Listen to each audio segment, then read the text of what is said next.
प्रभु श्री राम भी बढ़िया हो भैया, लक्ष्मण भी बढ़िया हो, लेकिन माई जानकी के आँख के आंसू भुगत नहीं पाई बाबू। रोए माई जानकी सवाल कैली हो कह तरीका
नाम के एक राजा है बाबू।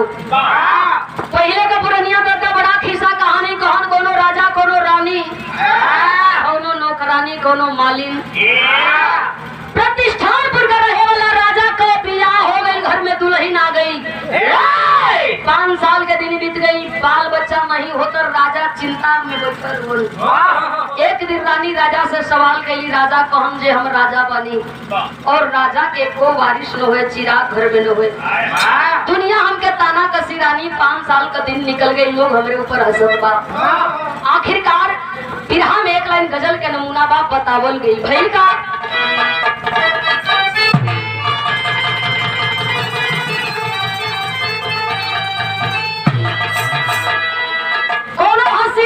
कहत रहल, अरे मैं नाचे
लोग कहेलन कि देवे वाला भी उहे हवन, मारे वाला भी उहे हवन।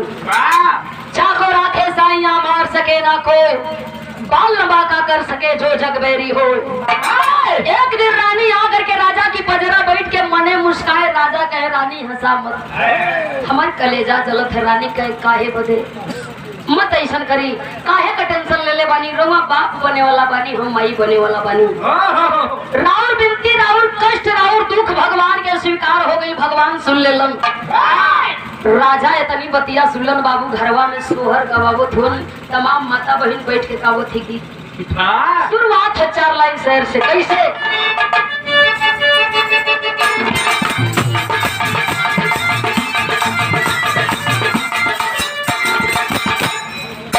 हुआ समागम सावन,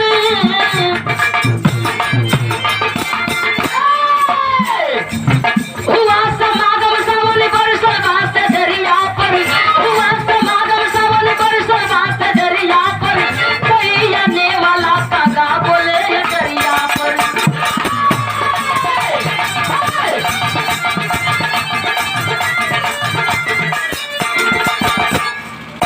सोहरी गवाने लगे राजा जी भवनमा में, सोहरी गवाने लगे राजा जी भवनमा में, संतान का सपना सजावे मनवा में।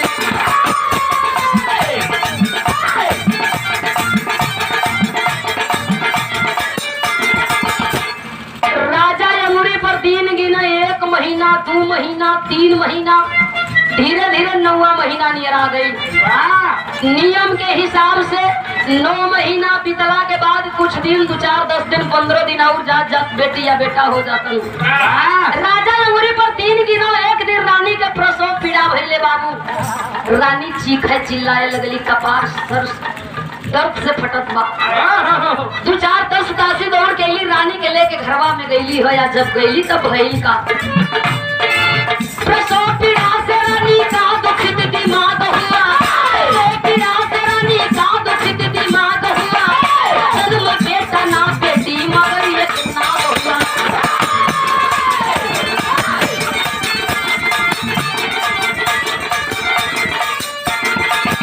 संजोग देखो बाहर मालिक का मर्जी, बाहर मालिक का लीला। रानी की कोख से न बेटा भइल, बेटी नाग पैदा हो गई। सब घरवा छोड़ के लगल भागे, चिल्लात लोग बार, राजा बंदूक उठौलन, मारल चाहत हुए। तौलन नाग बोलत है, का बोलल, विचित्र नाग हम मनो की तरह बोल रहा, विचित्र नाग हम मनो की तरह बोल रहा, सड़क सड़क के घर आंगन में वह डोल रहा।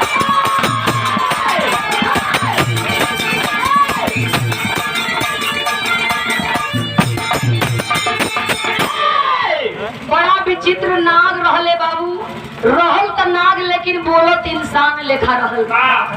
लगल बाबू बाबू का रट लगावे, काहे हमें मारल चाहत हुआ, का गलती कैलिए बहन तो पैदा भइली हो। छिट्टा मरलन पानी का, राजा रानी होश में बैठ गई, पूछे का हो बेटी की बेटा। राजा इशारा कैलन, कोने रानी देखा थी नाग बैठल बा, आ करके वहाँ नाग मम्मी मम्मी कह के ये आंचल के पकड़ लेलस।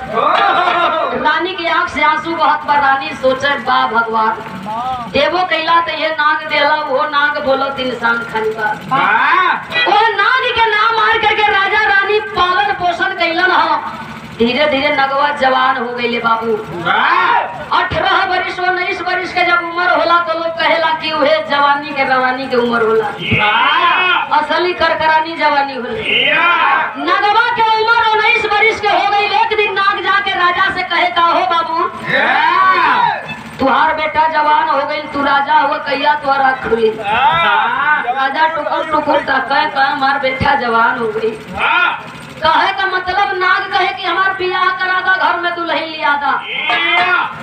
राजा का बात नाग सुनत बा और नाग का बात राजा सुनत हो, लेकिन मने विचार करत हो। यहाँ गीत लगल है, का सोचत हो?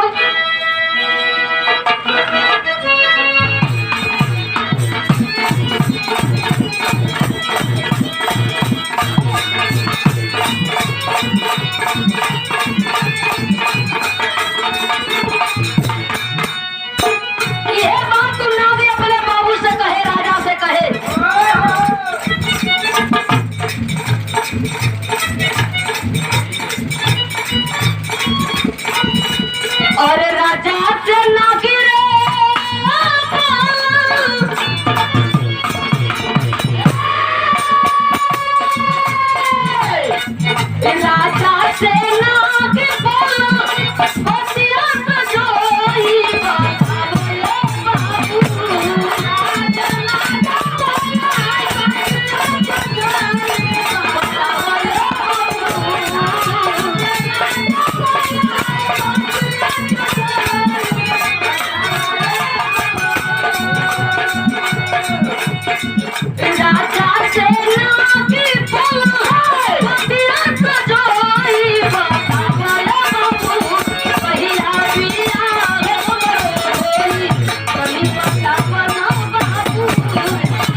मने मने सोचल कहा बेटा हम एगो राजा ही के करी दुआरे जाई कैसे कही कि अपने बेटी का हाथ दे दा हमरे बेटा ले बियाह करा दा।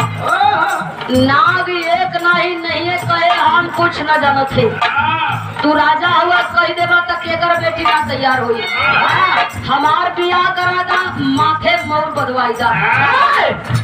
राजा अपने बेटवा के समझावन कौन बेटा तू नाग हुए केहू अपन बेटी ना दे नाग खड़ा भई कहे सुना लोग कहेला नारी करे पुरुष पर परे पुरुष करे संतान पर। कहीं ना कहीं हमार माइयो गलत बा कहीं ना कहीं तू गलत बाड़ो हमारो कर्म गलत बा यही से तो हमार शरीर ऐसन बा। और ये मिलली बाई सली चेहरा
जिद पर अड़ल बा बाबू हमार बियाह कराई दो और ऊंच नीच हो जाई फिर हमके दोषी मत कर रही हो। राजा हार मान गइलन बेटवा की बात के आगे आदेश कैलन नाऊ पंडित आगे हाथ जोड़लन सरकार आदेश होखे राजा कलन हमार बेटा बियाह के चाहत बा कोई का बेटी तैयार हो जात जे अपने बेटवा का बियाह करा देती। बात के मान करके नाऊ पंडित लड़की खोजे बदे चल देलन है बाबू चाथवन पूछतवन कोई अपन बेटी का बियाह करी का पता लगावत जैसे हम एक घरिया गांव में आ गई सब एकदम सीधे जाए के घूमिया मत आगे जइहा गांव से बहरे एगो यादव लगल है यादव मुंह बस घूम ठीक नाव पंडित चलल और पूछत लोग कहे भैया और आगे चल जा चलत चलत गइलन पूरब देश का रहे वाला राजा जवने राजा का नाम बतावल गइल भूप विजय सिंह। भूप विजय सिंह का एक बिटिया रहल मेहरारू मर गई रहल बिटिया का पालन पोषण कई के राजा जवान सियान कैले हो लइका खोजत हुआ घर मिले तो बर ना बर मिले तो घर ना थाक के राजा बैठ गए चला जहिया संजोग बेटी को हुई तहिया बियाह हो जाई संजोग ये तबा नाऊ पंडित पहुंचलन प्रणाम केलन राजा की जय हो। राजा पूछत वन के कलन के हम प्रतिष्ठानपुर से आल रही सूर से नामक राजा का बेटवा नाग बदे आपकी बिटिया का हाथ मांगे आल बनी। भूप विजय सिंह गुस्सा में लाल बंदूक उठौलन कलन की जनवा प्यारा हो खैर रास्ता पकड़ीला चली जा मटे हूँ नहीं तो गुंजाइश रह। नाऊ पंडित खड़ा बोलन गजब का राजा है एक कई बेटी कैया से लड़का खोजत ससुरा न कहत है कि बियाह करे भन भन भन भन करत कुछ दूरे गइलन हाँ एक कई बिटिया भोगवती जोने का नाम घरवा से बहरे भई कल लवट के आवा। नाऊ पंडित गणगनाथ वन कापत वन की राजा का भेज देला सी बुझात है कि जिभिया कटा देई बुझात गर्दनवा कटवाई देई लोग गणगनाथ है दुहाई सरकार रानी की जय हो रानी की जय कह जय जयकार मत कर शांति से बैठल वन ताकत हुआ रानी पाती लिखवाओ प्रतिष्ठानपुर के राजा सूरसेन के एक पाती लिखल गई ले जाए के वही राजा के दे दी यहाँ पंडित जी लेके चलन राजा की हाथे पर रखलक खोल के पढ़त हुआ लिखल बा मैं भूप विजय सिंह की बिटिया भोगवती आपकी बेटवा नाग से विवाह करने के लिए तैयार हो। है राजा जब इतनी बतिया सुनलन बाबू खुशी के ठिकान नहीं बा गौवा में डुग्गी पिटवाई दिलन 3 बारी तय हो गई बारात सज के चलल हो भाव लगल और संभव चीज बा लेकिन संभव लोग कैसे करत बा ए बाबू तू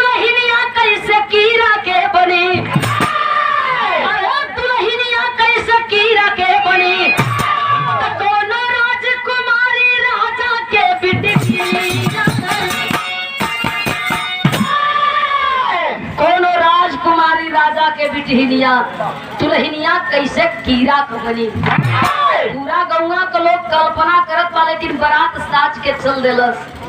आगे आगे दुल्हा का गाड़ी, पीछे पीछे बरतिहा चलल हो। दुआरे पर 56 किस्म का बाजा बजत हो। केहू किलाट फूकत हो, केहू पिस्टिल फूकत हो, केहू बड़का मुंह वाला जोन भोभा होला एक कई बेर बजेला।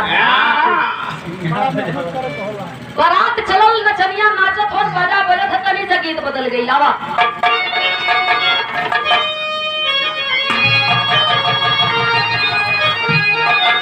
दोनों मेहरारू बड़ा दुखी मन से कह दिया, जा हमार करम फुटल रहले, तहरा लेखा मर से बियाह हो गई।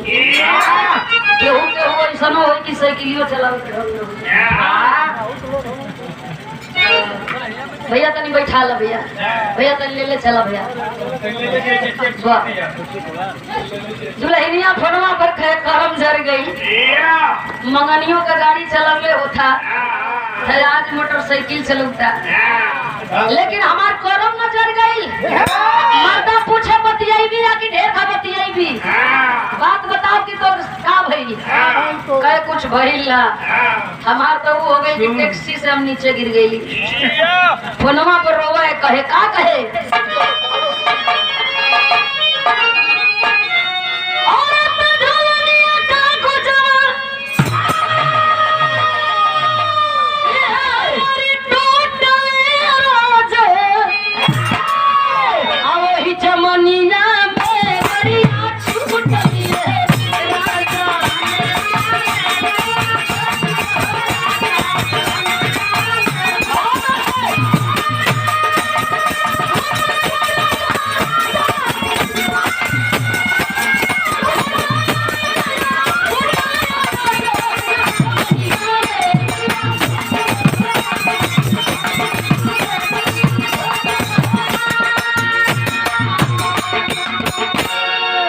लेकिन राजा साहब की दुआरे बाजा बजत लोग नाचत, तब का बात बतावल गई का।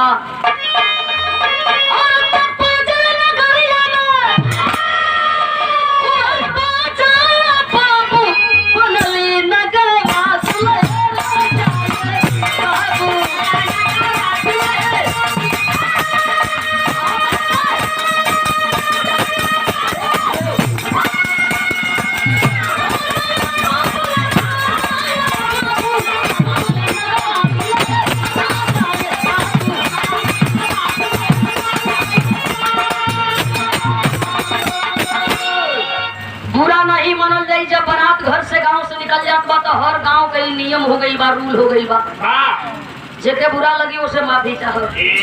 दुल्हा का गाड़ी रुकत बा, गली बगली दो चार संगतिया रहत होन बम्बैया वाला, तेरे को नहीं पता मेरे से पूछने का, गाड़ी रोकने का 20 रुपया का बिस्लरी लेने का, एक खम्हा लेने का, 10 रुपया का नमकीन लेने का, 2-4-5 को गिलास ले लेने का, उसके बाद पैक मिलाने का, फिर पीने का, तब चलने का।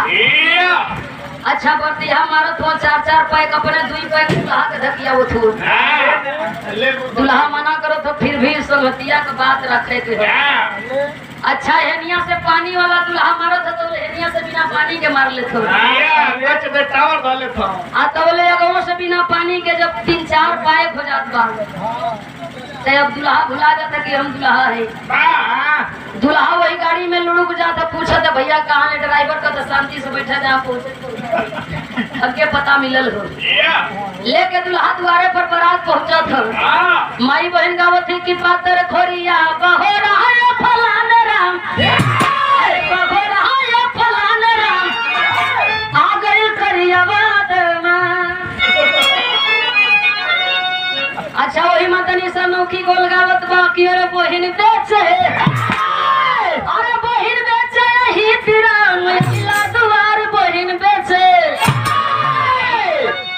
तमाम गाड़ी गाँव नहीं हो था, मार वही में टाफी छिटा था, सिक्का छिटा था। अच्छा जो ने कौकात में नकली नोट छिटा, बड़का करियो चश्मा जो लगावले रहे, नकली नोट नगरेला छिटिहन कहिया कि देखला, अरे मेरे यार की शादी है, अरे तू यार का शादी मनाओ तड़ा खींचत उतारो तड़ा हाँ सदर जगह छीटे के बाद तो असली छीटे नकली काहे छीट के मार कराओ तड़ा हाँ सदर जगह थैली छोटवार लइका वही मन लूटे में नोटवा फाड़ दिया सवेरे जगह की मिला तू कल फाटल हो नकली हो हाँ खूब दरिया में बाहरे जमाना आखिरकार देखे बारात चल रहलस दुल्हा कबूतरे का टाइम हो गाड़ी से तई द्वार के सम्मान होला लोग उत्तम प्यार से पकड़तम दुल्हा के ले जा कोई पीढ़ा पर बैठावे ला नहीं सबके गांव के लोग बा दुल्हा जब पीढ़ा पर बैठी तो बुझाई कि वो दवाई खेले झुलमुलाई नहीं जैसे मुर्गी फर्मों में झुलमुली वो झुलमुलाई कब है ना मौला तुरी कब है ना तुरी घर वाले परेशान पूछे लइका बड़ा देरी से परेशान हो कोनो दिक्कत अब वही लोग कही करही ओकर पहले को जे भैया कोनो दिक्कत ना इतना झुलपा जहिया से दिन धराल ससुरा खाइल पियल छोड़ दे अच्छा वो कहे के कहो कि तेरे को मेरे को पैक मर ले पहनाए वाली सुई दे एक रानी पिछवा ठेगुना लगौले रहे तू जान के हट जाई बा माई बहन सुमे आवती कहिया काहे भैया 2 मिनट बर्दाश्त करा दे लगौले रहे ठेगुना वाह चल यहाँ सुनाग जाके पीढ़ा पर वही छी आंख हो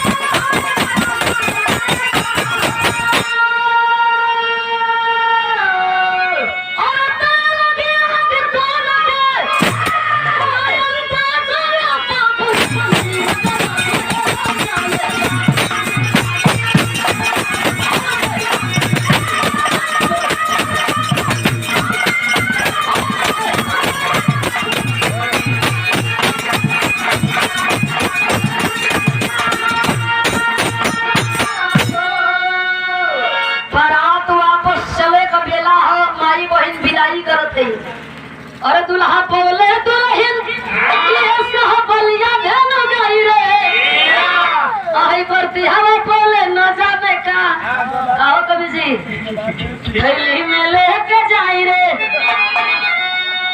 मुंह में कुछ डले हुआ का हो दिया है कि रसगुल्ला नहीं खेलो आके मुंह धराई बा लाट छुता नहीं ठीक है बारात का विदाई हो गई बारात घरे आ गई शाम का बेरा दुल्हन इंतजार करत बा अपना नागपति के 12 बजौला घड़ी जाए के वही पेटवा पर दुल्हा बैठल दुल्हनिया सवाल कैल पहपट के लाइन से का सवाल कैल मास्टर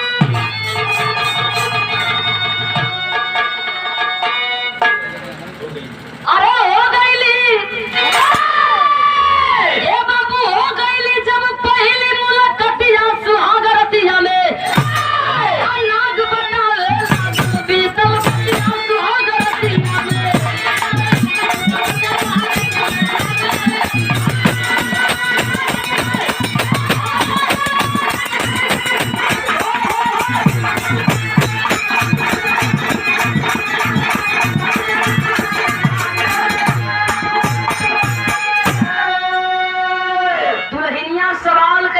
इंसान खाली हो शरीरिया नागे के काहे बा दुल्हा अपने दुल्हन से बतावत बा अरे हमें लगल बा श्राप शिव के दुनिया हमारी प्यारी हो कोई के डरले ना डरेला ई दुनिया को घनघारी हो आगे आगे अपन किस्मतिया सुहागरतिया में हो गए दुनिया और किस्मतिया सुहागरतिया में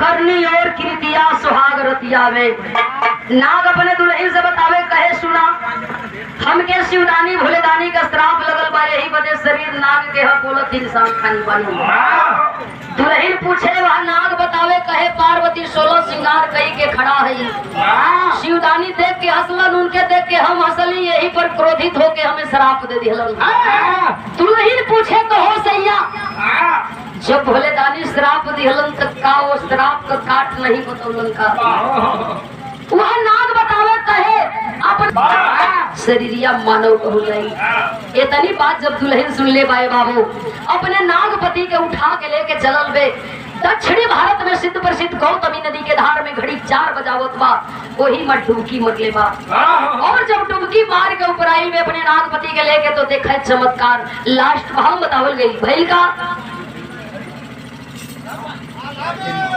और गार्जियन महोदय जी आपके ओर से पावन सम्मान बोल और एक बोली दुल्हन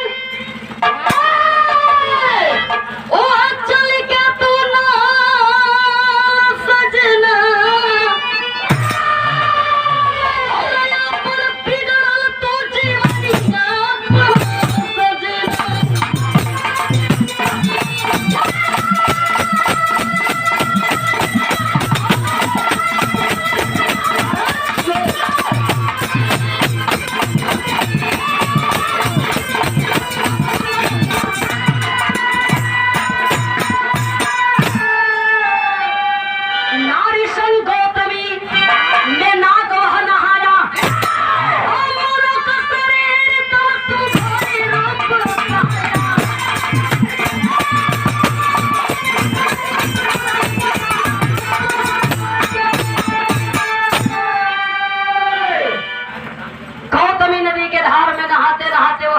मानव तन को पा लिया लेकर के दुल्हन अपने पति के अपने राज दरबार में आई मौज मस्ती और बड़े मजे में अपने रात दिन को दोनों परिवार व्यतीत करे लगलन।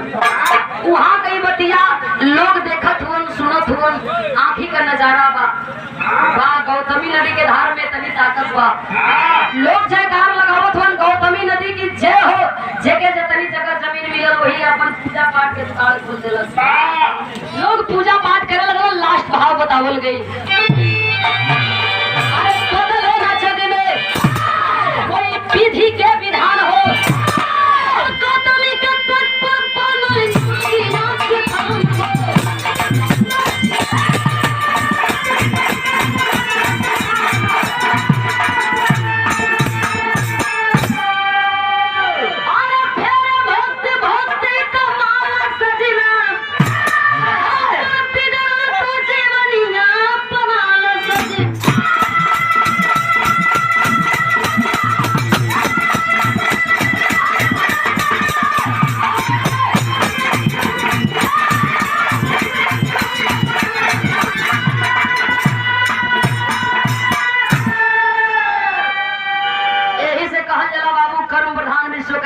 जो जस करने तस फल चाखा।